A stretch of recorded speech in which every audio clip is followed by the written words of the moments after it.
Jaya Radha Madhava Kunja Bihari.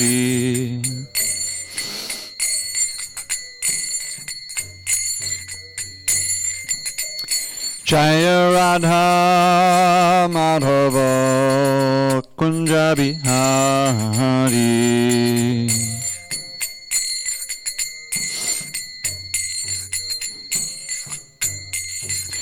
Gopi Jana Vallabha Girivaradhari.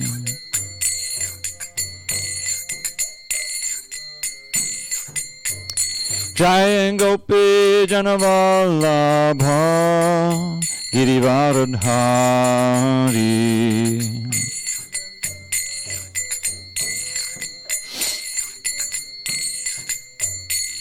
Yashodanandana Bhajana Ranjana.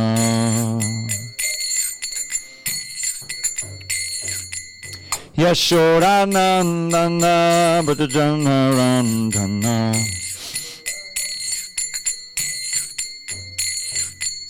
Yamuna Tira Vanachari. Yamuna Tira Vanachari.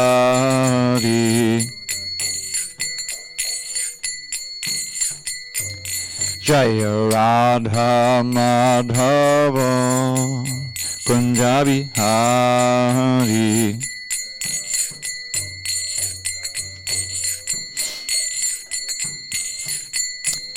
Jaya Radha Madhava Kunja Bihari.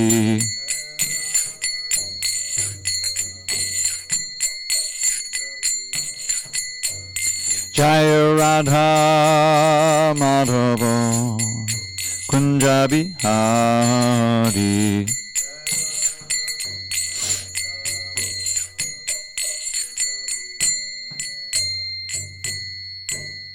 Jaya Mr. Pad Paramahansa Bhagavadgitacharya Ashtotar to the Srimad Divine Grace Srila A.C. Bhaktivedanta Swami Prabhupada ki Jai. ISKCON BBT Founder Acharya Srila Prabhupada ki Jai. Jaya Vishnupad Paramahansa Bhagavadgitacharya Ashtotar to the Srimad Divine Grace Srila Bhakti Siddhanta Saraswati Thakur ki Jai. Ananda Koti Vaishnavin ki Jai. Namacharya Srila Haridas Thakur ki Jai. Srimad Bhagavad Gita ki Jai. Samaveda Bhaktivinoda ki Jai. All glories to the assembled devotees. All glories to the assembled devotees. All glories to the assembled devotees. All glories to Sri Guru and Gauranga. Okay, you can put that, but not on the floor, because it's sacred words. You can put it under the book, the sheet. Now the other way. That's it. Yeah, that's good. Okay.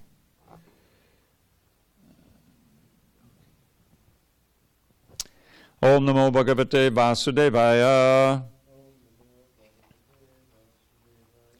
Om Namo Bhagavate Vasudevaya.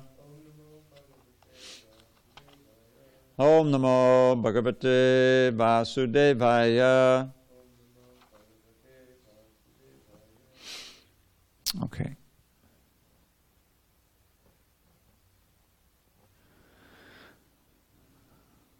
Oops.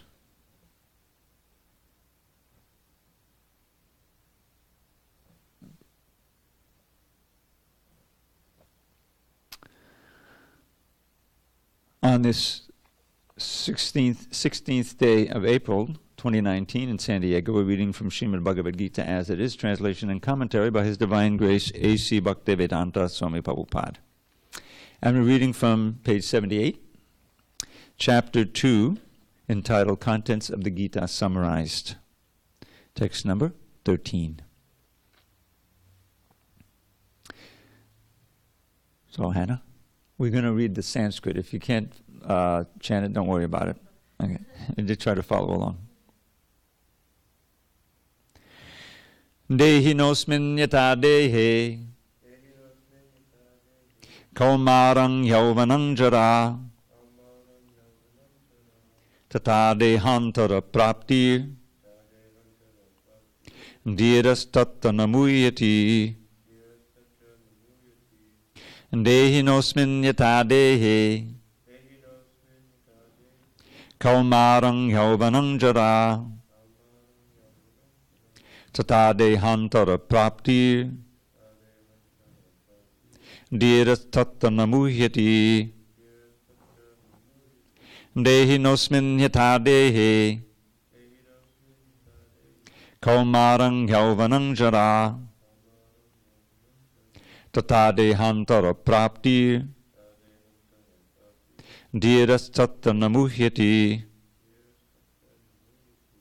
Go ahead, Sandesh. Dehinosmin yata dehe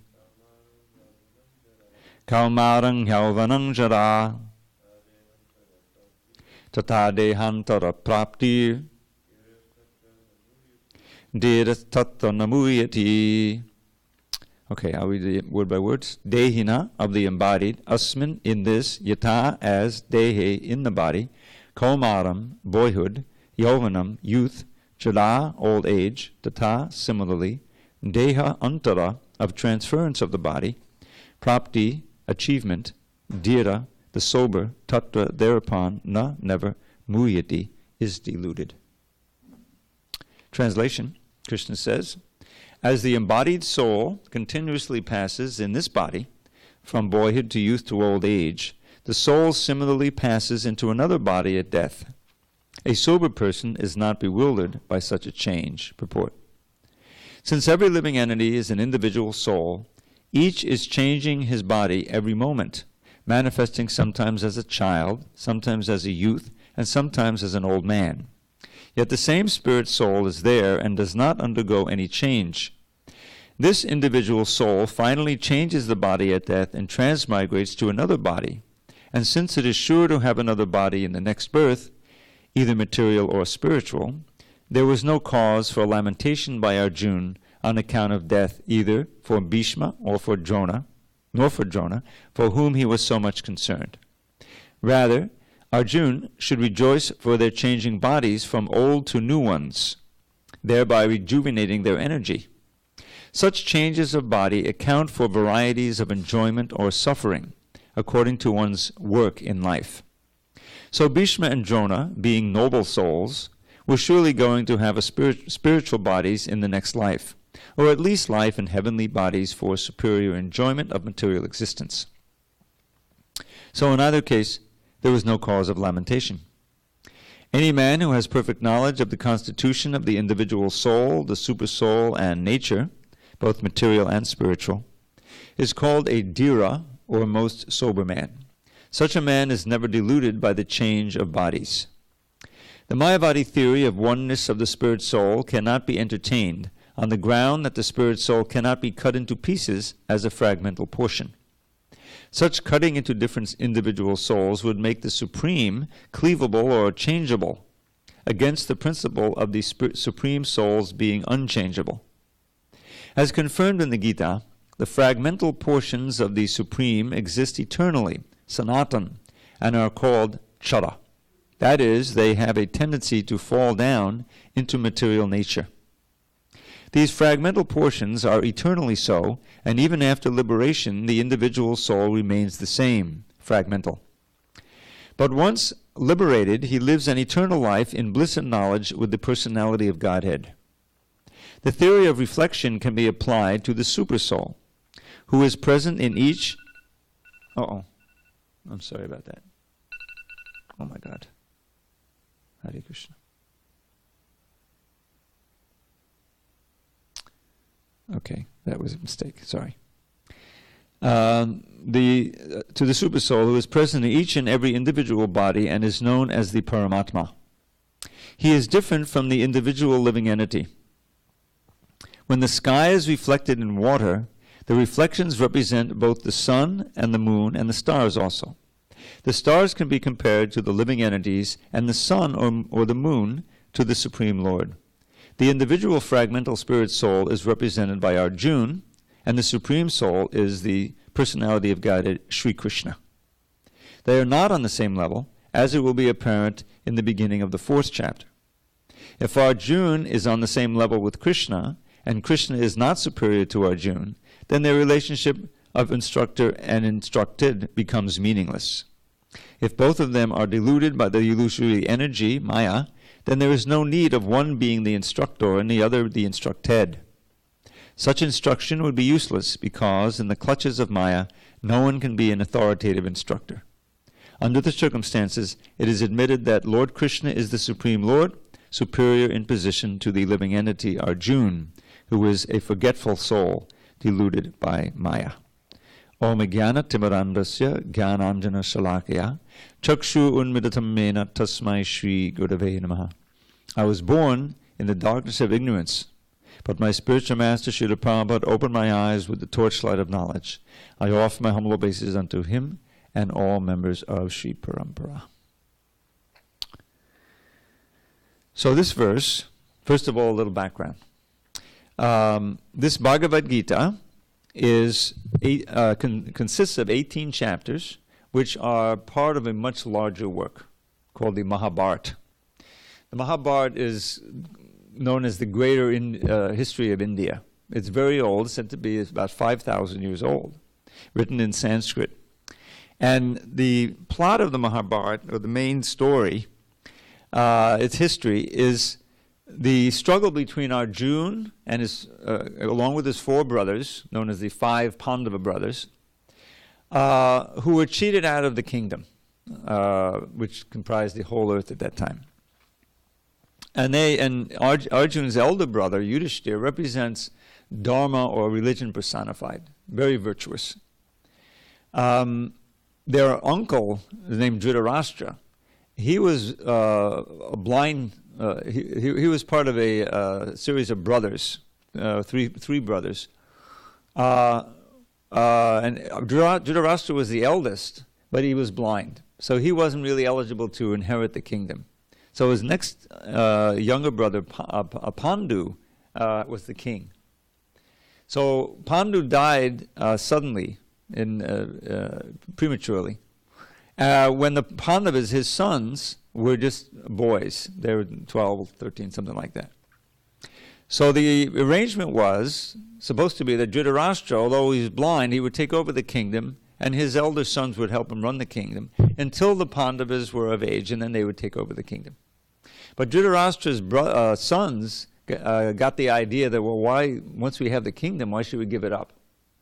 So they conspired to try to murder the Pandavas or somehow or other take the kingdom away. And that struggle for the kingdom of the earth, on the one side sin and the other side virtue, so to speak, is the backstory for the Mahabharata. So the Bhagavad Gita, now Krishna is present throughout this Mahabharata, and he's known to be by many as what we call the Supreme Personality of Godhead, Bhagavan on earth. Krishna, God on earth. Duryodhana and company and Dhritarashtra, they don't recognize Krishna as such. But Arjuna does. He's an eternal servant of Krishna, companion of Krishna. So what happens here is that the Pandavas and Duryodhana and his brothers are known as, in the larger sense, as the clan of the Kurus. And so they had many familial ties. So when it comes down to it, and the Dhritarashtra and his sons are unwilling to give up the kingdom, finally there has to be a war. And that, what we're reading here, this Bhagavad Gita, is just before the war is ready to commence. So in the first chapter, Arjuna, the different soldiers are spoken of, and we learn who's on each side and what the general scene is. And then Arjuna wants to see who he's going to fight with. So there's these big armies, and there's standing armies. There's no mechanization. There's all these elephants and horses on each side, and infantry and thousands of soldiers. So they're standing, just waiting for the signal. And there's a no man's land in between where no soldiers are. So Krishna has taken the role of Arjuna's charioteer. Even though he's the Supreme Lord, he declared, I will not fight in this battle directly. But he was still partial to the side of Arjuna, and he was ready to do whatever he wanted aside from fighting. So Arjuna said, okay, you drive my chariot. So Krishna is the chariot driver, which is actually a servant position, and Arjuna is in the warrior position on the chariot. So Arjuna says to Krishna, okay, drive my chariot between the two armies in that no man's land. I want to see who's going to fight on both sides. So when he looks out on the other side, he sees all kinds of beloved soldiers and his teacher, his military guru, Dronacharya, and the grandfather of both sides, Bhishma Dev, who's the general, the commander-in-chief on the other side. And on his own side, he sees all kinds of relatives, blood relatives and friends and everything. And he realizes that practically there are hundreds and hundreds of people on both sides who are very dear to him. So he gets cold feet, so to speak. He becomes paralyzed. He's the greatest warrior in the world, but suddenly he doesn't want to fight. He says, what's the use of winning this kingdom if it's going to be soaked with the blood of my friends and relatives? And I've heard that if, I'll be responsible for the killing of so many thousands of men beyond this, and then their wives will become widows and be unprotected and create havoc in the earth. And so he says, I don't want any part of it. And so he sits down, dejected on the chariot. He drops his bow, his hair standing on end. He's crying. And he says, Krishna, I shall not fight. So, but then he thinks again about this, and he says, well, now I don't know what to do. I really don't think, I really can't just leave the battlefield. But I can't fight either, so I'm kind of paralyzed. So he's in a dilemma as to what dharma is. The word, you've heard of the word dharma. It's practically an English word now. And it means, usually in English it's translated as religion, but it means something more than that.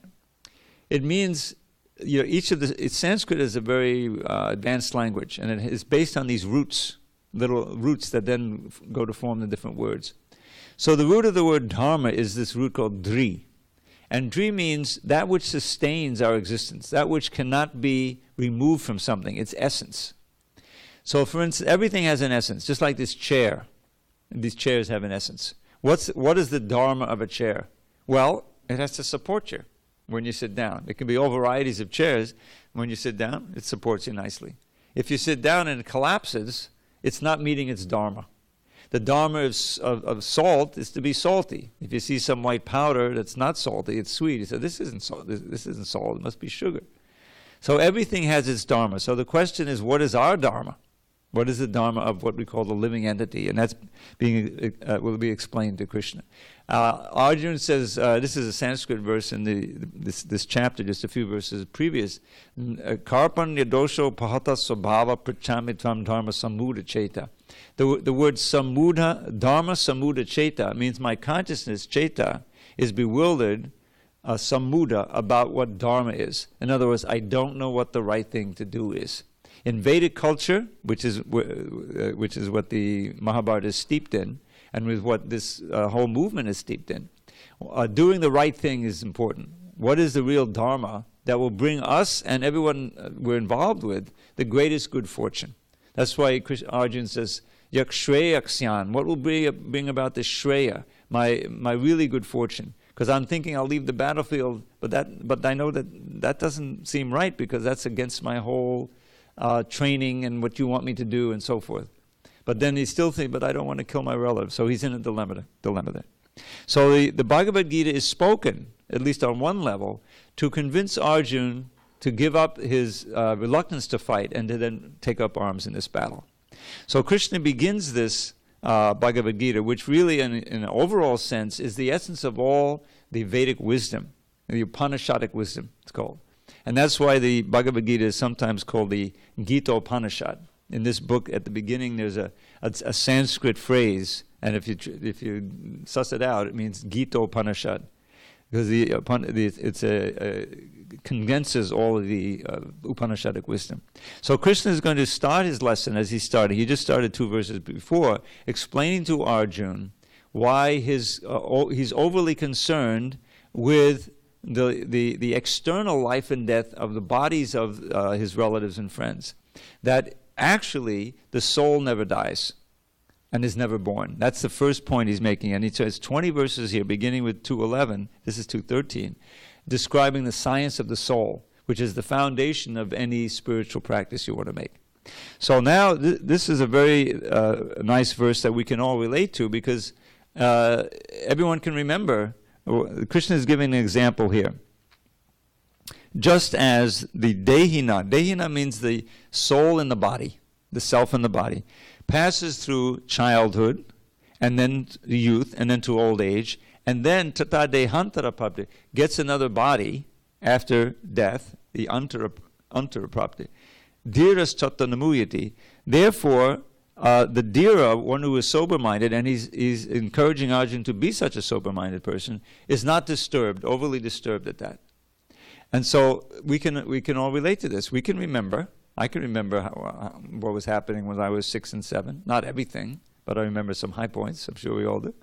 And then gradually you get older, and you can remember, and my body certainly changed. I grew taller and whatever. And my mind also changed. And so this is an important point, is that we actually have two bodies. We have the gross body that we see in the mirror, that we all call the body. But the inner body of the mind and the intelligence and the sense of self or ego, that's really where we live, And that's what carries us to the next body. So both of those have changed through time. Certainly the external body, obviously, but also the internal body is changing constantly. But what doesn't change? I who am the knower of these two bodies, I'm aware of the changes in my body. I'm certainly aware of the pains and pleasures, and also of the thoughts when you think about it. The thoughts are going on just like an internal video or whatever, and you're aware of them. We don't usually think of it, but that's actually happening. So we're transmigrating at every moment. One time we're young little kids, then we're adolescents, then we're adults, and gradually middle age, then old age, and then gradually finished. So if we had as Prabhupada, I've heard him say on the tapes, we've had a past and a present and a future through all of this time, right? Even when we weren't aware, we're little kids, we can't even speak. Our mother knows, you were present in the womb, you were kicking, you had a past. And from the higher knowledge, we learned that before we entered the womb, we were in another body, we had a past, and we have a present, and we have a future. So even when you get to be an old man like me, we should be confident I'm going to have a future. Why not? So ultimately we have to take it on the word of Krishna or higher authorities, but even so, there's some empirical evidence. Have you ever got on YouTube and keyed in proof of reincarnation? There's thousands of videos. A lot of it is little kids, Every so often there's a little kid, not always in India, but often in India, but sometimes in America, where they start saying, I'm not really Johnny boy. I'm actually so-and-so, and I remember so many things from this other life. And sometimes investigators, there's this famous psychologist named Ian Stevenson who investigated a bunch of these in the 70s and 80s. And he went to India and he found some kids who supposedly remembered, and he wrote down or recorded what they were saying, and he investigated the town that they were in, and sure enough, there was somebody who died who had this, there was proof that it was, And he said, there's no other reason for it. You can't, there's no way they could have known. They didn't go to the village, they didn't, and there's literally hundreds of these. So there is some empiric proof, and it's become famous, these near-death experiences, where people, they're coding out, their heart, and doctors rush in. They've floated up to the ceiling, they're watching everything. And sometimes they can say, Dr. So-and-so came in, he wasn't on duty, but he came in this time. Whoa, what's that all about? So this is it opens everything up, because what this means is that we should be concerned, but not overly concerned and exclusively concerned with our present body and the things of this life. Because no matter what happens, we're going to get another life. So what we should be striving for and should be asking, how can I act, what can I do in this life to get the best next life? Even in this life we do it. What's the point of education? Why do our kids, our mothers drag us to school, at first? And then we encourage, yes, get good grades, otherwise you won't get into a good school, isn't it? Because of the future. Otherwise, you're not going to get a good job, you'll be a bum, whatever, you make it on the street. So, so I'll study hard. So we do things all the time on the basis of what we know will happen in the future. We'll have a better life, even though at present it's a little painful, right? So the same thing is true ultimately about getting what is the ultimate best next life and how can we act. And that's what's being spoken of here. So now let's read the next verse too. This is another famous verse. Unless you have any questions. Please.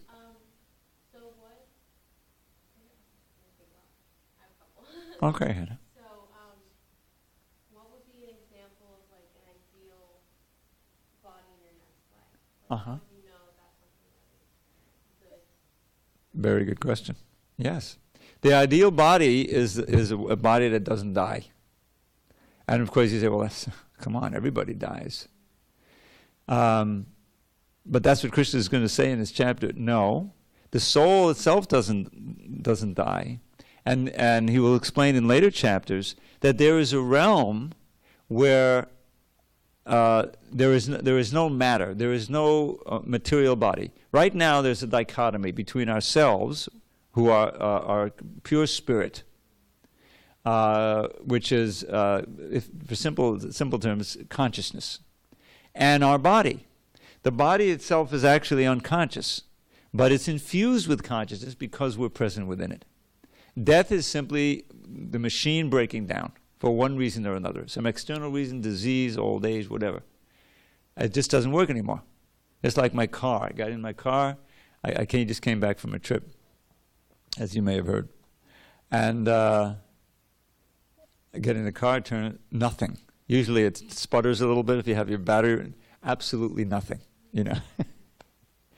So maybe I need a new battery. I'd been gone for over 3 weeks, So I called a friend, he brought a jump, and then it worked again. So eventually the body, it's a tremendously complicated machine, and something breaks down, either from external cause or just time, and it doesn't work anymore.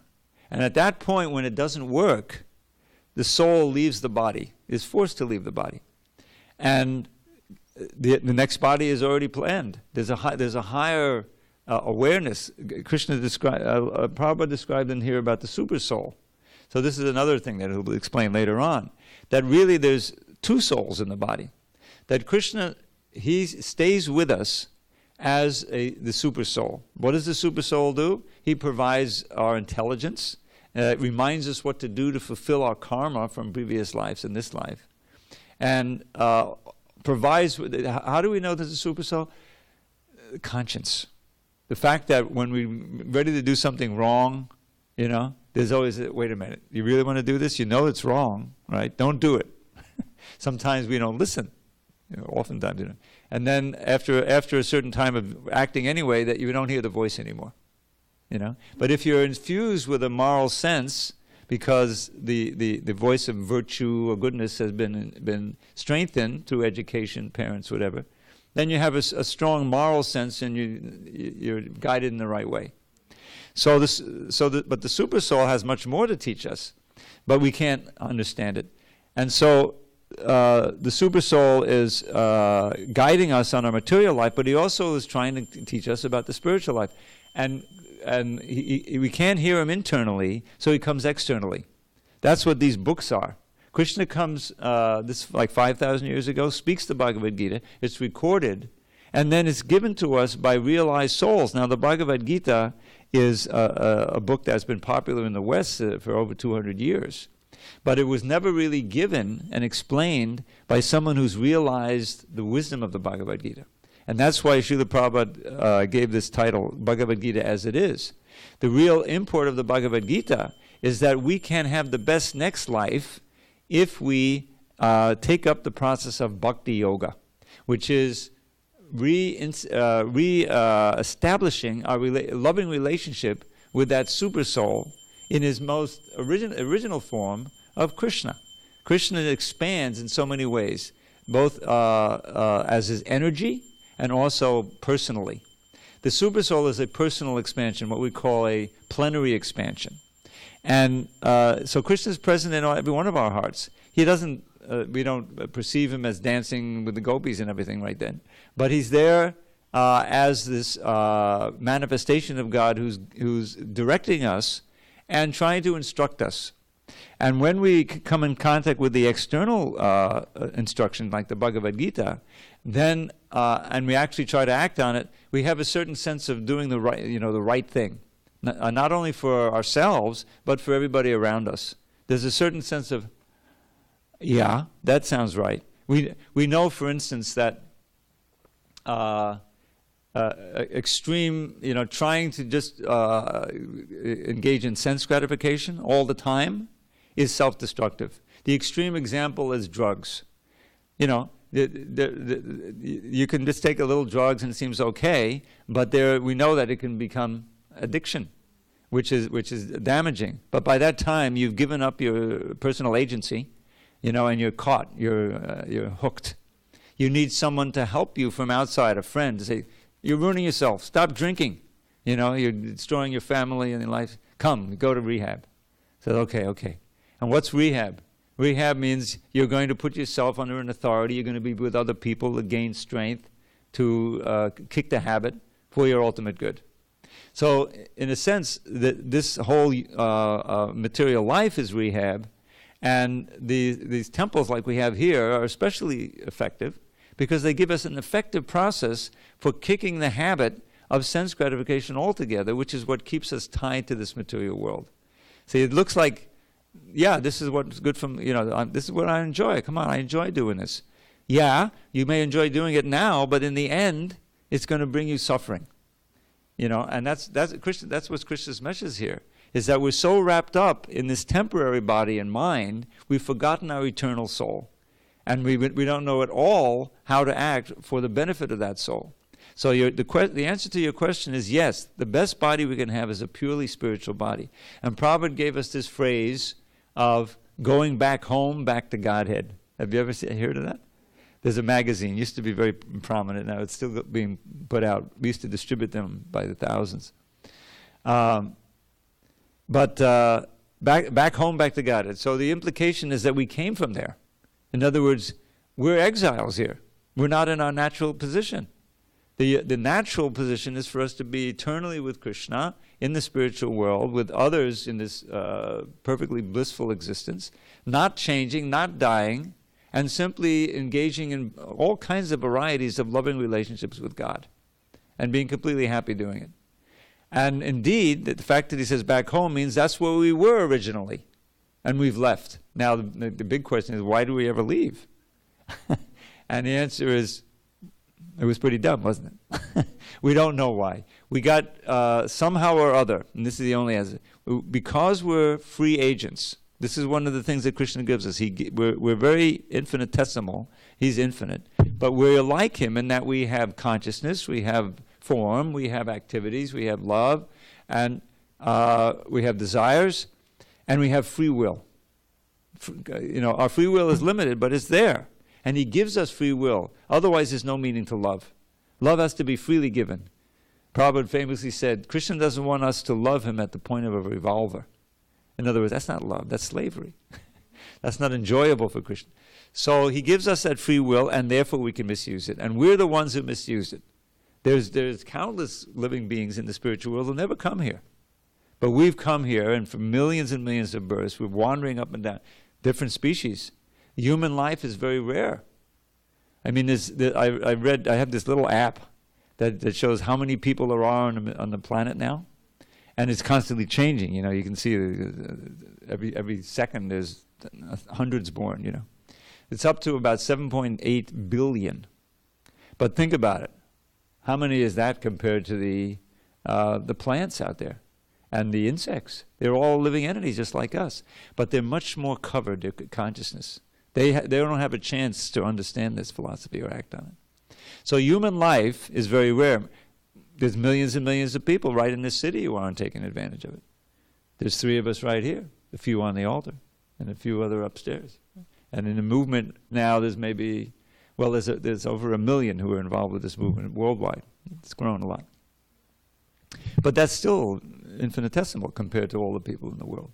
So it's rare because the conditioning of the living entity in the material world leads him to believe that his material body and his subtle body are really what it's all about. Forgets completely he's a soul, doesn't know anything about the previous life or the future life, and so lives for this one spot life, and then ultimately is defeated. No matter how much security and things you get in this life, it's all taken away. When you leave the body, you're gone. You don't leave everything behind. So all of your endeavor to make some success in this life is defeated. But if you get some assets in Krishna consciousness, just by chanting, have you ever done any chanting? You've done some kirtan. Yeah. So that's great. So that stays with you. In other words, if you don't do anything else, Anna, then your next life you'll still be curious about Krishna and you come to the temple. But why leave it at that? Why not try to complete the course?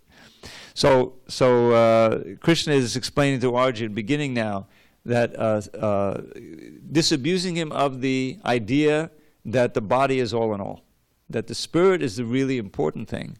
And the rest of this chapter, or at least for 20 verses of this chapter, he's going to be describing all different features of the soul, and how the soul is, its eternality means that we should think in broader terms about what to strive for. That's basically it. So the answer is, the Bhakti Yoga helps us to regain our spiritual body and spiritual form so that we don't have to take birth again. Back home, back to Godhead, for good. That's also part of it. Once you go there, you don't have to come back. So that's really what this is all about. So should we do one more? Okay. Matra sparshasta konteya shitoshna sugadukada agama pahino nityas tang tatikshasva bharata. O son of Kunti, the non-permanent appearance of happiness and distress and their disappearance in due course are like the appearance and disappearance of winter and summer seasons. They arise from sense perception, O scion of Bharat, and one must learn to tolerate them without being disturbed. Scion means descendant. Purport. In the proper discharge of duty, one has to learn to tolerate non-permanent appearances and disappearances of happiness and distress. According to Vedic injunction, one has to take his bath early in the morning, even during the month of Magh, or January, February. It is very cold at that time, but in spite of that, a man who abides by the religious principles does not hesitate to take his bath. Similarly, a woman does not hesitate to cook in the kitchen in the months of May and June, the hottest part of the summer season. One has to execute his duty in spite of climatic inconveniences.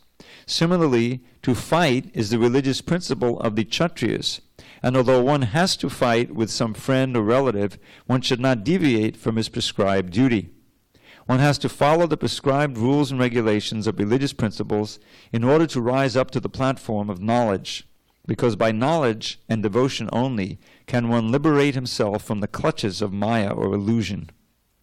The two different names of address given to Arjuna are also significant. To address him as Kaunteya signifies his great blood relations from his mother's side, whose name was Kunti, and to address him as Bharata signifies his greatness from his father's side. From both sides, he is supposed to have great heritage. A great heritage brings responsibility in the matter of proper discharge of duties. Therefore, he cannot avoid fighting. So the idea here is that, okay, suppose I understand that the soul passes through the body and it gets another body at death. But that doesn't mean that I can automatically be detached from those who I love. I still don't want to, if my son dies or my husband or wife dies, I'm going to be devastated. And so even though I may know that they went on to another body, because we established these bonds of affection. So therefore he says this verse, he says, Tam tatiksha. Tatiksha means tolerate. Matra sparsha simply means the contact of the senses with the sense objects. It brings heat and cold, pleasure and pain. They come and go. They're temporary. Therefore, you should tolerate them. Now, one may ask, why do I have to worry about tolerating pleasure? I mean, that's easy, right? But the point is that you not only have to tolerate pain and continue to do your duty, But you have to tolerate the illusions to sense pleasure and avoid them, just and keep doing your duty. There are these two things, the positive and the negative side. In the discipline of bhakti yoga or any yoga, there are do's and don'ts. There are things that you need to do that you may not want to do, and there are things that you need to stop doing even though you want to keep doing them. This is true of any discipline. If you're a student in college, are you in college now? Yeah. Then you know that, first of all, there's something you really don't want to do, which is to worry about all that tuition, right? But that's part of the sacrifice of getting, and then there'll be maybe some debt at the end. Okay, I'm going to undergo that because I'll have the degree and I'll have a good life. And then there's things that you have to do. You have to study and so forth. So you have to do things and not do. Any discipline means that. So that's we have to tolerate. So this is the what he's saying here. Yes, it's true. Even though you may understand fully text 13 that the soul is eternal and is going to get another body, but still you're going to have some affection for your teacher who showed so much affection for you, the grandfather, your relatives. That's true. But don't let that affection stop you from doing your duty. You have to tolerate it. So that's the idea here. And the next verse, which we may not get to, or we may, is that only one who can tolerate both of these things and continue to do his duty is eligible for liberation. This idea of liberation, which is often called mukti, but here is affirmed as amrita. Amrita means deathlessness. If you want to be immortal, in other words, achieve your spiritual body, then you have to tolerate these things and continue to practice your duties in Krishna consciousness. The whole idea here is that Krishna is trying to bring Arjuna around to simply do what Krishna wants him to do. He knows already that Krishna wants him to fight. That's the question. But now he's refusing that. And that's why that's causing him so much anxiety and trouble.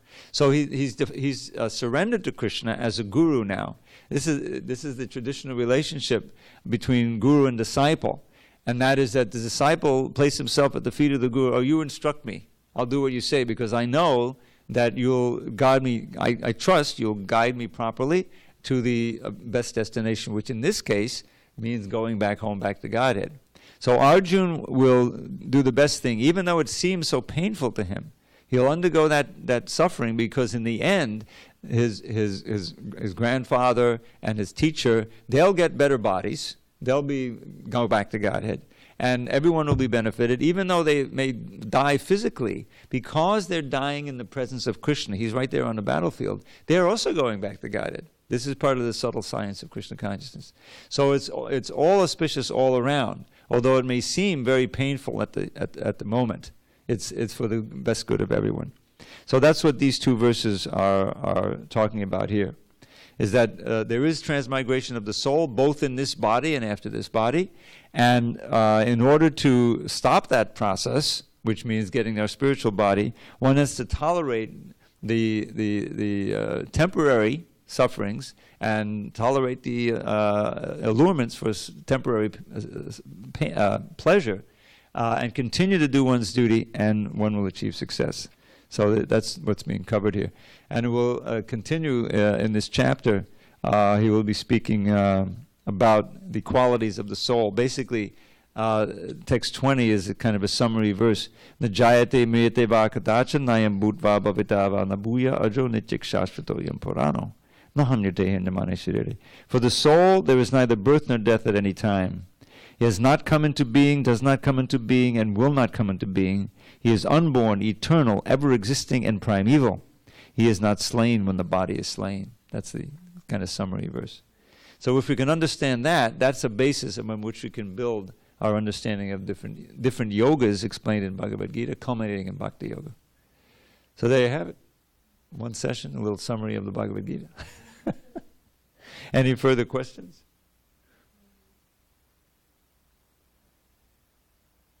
Now let me just explain where the Hare Krishna part fits in, the mantra. So as Bhagavad Gita continues, as I mentioned, he's going to explain different kinds of yoga. And the whole idea of the different levels of yoga, it begins where we're at. You know, it's very like, we're acting. We do so many things. That's the karma yoga. You're already acting. How can you act in such a way so that you're becoming free from the karmic bondage you've accrued from previous activities? This is what people don't understand, is that, why did that happen to me? Something you did, either in this life or previous life, made that happen, And your things you're doing now will have a future effect. This is, again, going back to our, we know that if we go to school and we do the right thing and we study, then our karma will have good karma, so to speak, and we'll get a better job, we'll have a better life. I mean, that principle is there, even on every level. But it acts on so many different subtle levels, we have no idea. Just like have you come to the lounge at all? Okay, that's on Thursday. If you can come, it's really nice in the evening, about the same time as this. But everyone knows the Hare Krishnas are vegetarians, right? So really, more than that, we're prasadamarians. Have you heard of the term prasadam? Okay, prasadam's the food we eat. And it's prepared in a certain way. The consciousness with which the food is prepared goes into it.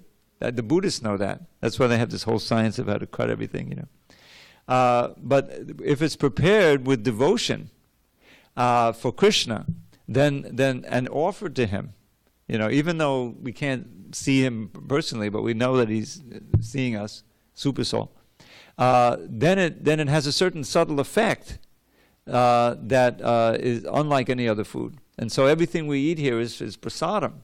So when you come here for Krishna Fest, and they say, okay, it's prasadam, you sit down. It's not ordinary food, it's special food. But the basic thing is vegetarian, So why is it vegetarian? Because this is what Krishna asked for. He says there's a verse in the Bhagavad Gita and other places. But at the same time, it's also a consciousness. In other words, if we understand the principle of karma, and that whatever we do has its effect and will redound upon us either in a good or bad way. I mean, good or bad karma, that's also, what goes around comes around.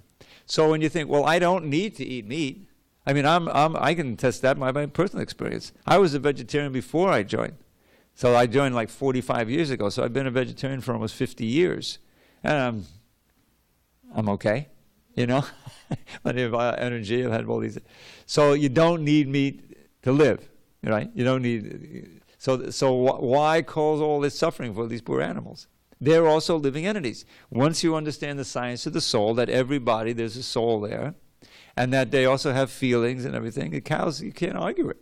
That's why it's against the law now to go and sneak a camera into the slaughterhouse. Because if people knew the kind of horror that goes on there, they say, well, forget it, give it up. So the agribusiness is so powerful, they got the politicians to pass a law. Oh, no, that's a big that's a crime, Why is it a crime? Because it's going to show the reality. So when understanding that, we want to act in such a way. This is karma yoga. I'm acting in such a way that I won't incur this new bad karma, because the super soul is watching. He's also in the cow. And he's saying, okay, this person killed. The word mamsa means flesh in Sanskrit, but it's for two words, mam and sa, means you, I, and you. So it means that I'm eating meat now. That means I'm killing you, and the next life you'll kill me. Is it worth it? When I don't need it, and you can have nice pakoras, and you don't even miss it. It's not like, I'm suffering so much. So the whole thing is just for the service of the tongue. They build up this whole industry of meat. It's not necessary for human life. So, and when you give it up and you live more in the mode of goodness, which that's a very important part, then your consciousness changes. You're more receptive to the message of Krishna consciousness. It makes more sense to you. If you're what we call in the mode of passion, and you're being controlled by these lower desires, you say, well, forget about it.